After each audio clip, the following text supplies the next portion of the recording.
La principale conséquence de ces explications de la croissance des dépenses publiques, données lors des séances précédentes, est de dissocier dépenses publiques et maximisation de la production.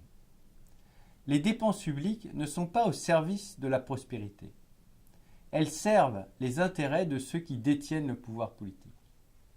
Il n'est pas surprenant, dans ces conditions, de constater que la plupart des études empiriques sur la relation entre taille du secteur public et croissance économique observent une relation négative et significative entre ces deux grandeurs. Cela s'explique par les défaillances de l'État.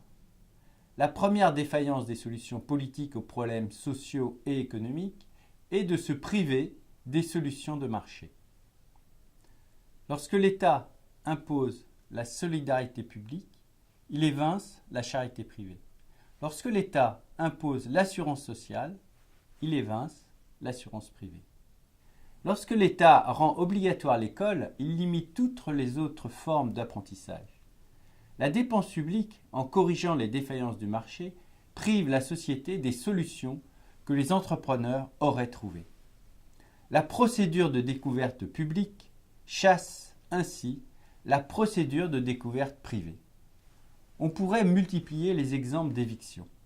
Pour que l'État soit toujours vertueux, il faudrait donc qu'il ne se trompe jamais, autrement dit que le processus politique trouve toujours des solutions qui s'avèrent meilleures que les solutions privées, ce qui n'est pas démontré. La seconde défaillance de l'intervention de l'État est encore plus évidente. Lorsqu'un euro public est dépensé, cela signifie qu'il a fallu obliger quelqu'un à payer 1 euro d'impôt. 1 euro public, c'est toujours 1 euro privé en moins. L'éviction limite la croissance de court terme et l'accumulation de capital à long terme. Il est possible de faire l'hypothèse que cet euro privé n'était pas utilisé mais thésaurisé. Dans ce cas, la dépense publique ne fait que déplacer le moment où cet euro participe au processus de croissance. L'État dépense aujourd'hui ce qui aurait été dépensé demain. La troisième défaillance des solutions publiques est l'existence de coûts de transaction politique. L'euro public dépensé a aussi un effet négatif sur la production parce qu'il fait supporter à la collectivité des coûts de transaction politique que l'absence d'intervention de l'État aurait évité. Cela signifie que plus la dépense publique augmente, plus la part des ressources qui est affectée aux coûts de transaction politique est élevée. Si, pour 1 euro public dépensé dans l'éducation, il faut affecter 10 centimes d'euros pour que cet échange ait lieu, on peut alors en conclure que plus la dépense est élevée, plus la part des ressources affectées au coût de l'échange politique est grande. Ce point est important car il permet de mettre en évidence le fait que la procédure démocratique met constamment en cause le principe d'exclusivité des droits des individus sur leurs ressources. À chaque décision, l'État impose une renégociation de l'usage que chacun peut faire de ses droits. Cette instabilité sur les droits peut être représentée dans un raisonnement statique par une boîte d'Edgeworth. En abscisse se trouve la quantité de travail et en ordonnée la quantité de capital. La courbe des possibilités de production représente alors la quantité de biens que l'on peut produire en combinant ces deux facteurs.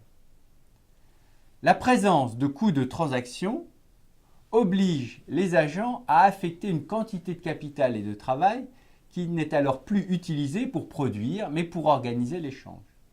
La courbe des possibilités de production se déplace pour cette raison vers le bas.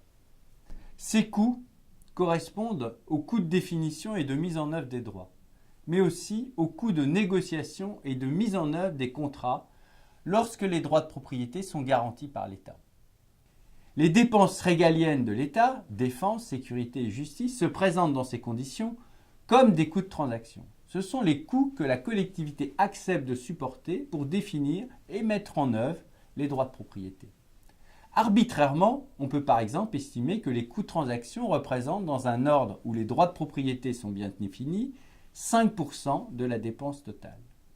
Ces coûts correspondent aux coûts de définition et de mise en œuvre des droits, mais aussi aux coûts de négociation et de mise en œuvre des contrats lorsque les droits de propriété sont garantis par l'État. Il faut trouver le bon vendeur, le bon produit, le meilleur prix. Cela signifie que pour 1 euro privé dépensé, 5 centimes d'euros sont affectés au coût de transaction. Une part des ressources en capital et en travail n'est plus affectée à la production. La dépense publique, lorsqu'elle n'est pas consacrée à la définition et à la mise en œuvre des droits de propriété, les dépenses non régaliennes, oblige les individus à engager des ressources en capital et en travail supplémentaires pour redéfinir les droits et réaffecter les biens de consommation que les individus n'auraient pas choisis d'eux-mêmes si l'État n'avait pas donné l'opportunité à certains individus de le faire. Cette redéfinition des droits augmente le montant des ressources affectées à l'organisation de l'échange. Ainsi, lorsque l'État décide d'augmenter les dépenses publiques d'éducation, il est obligé de mobiliser des ressources pour déplacer l'euro privé qui aurait été affecté à la consommation de biens alimentaires vers la production d'éducation. Ces ressources sont d'autant plus élevées que les individus refusent ce choix.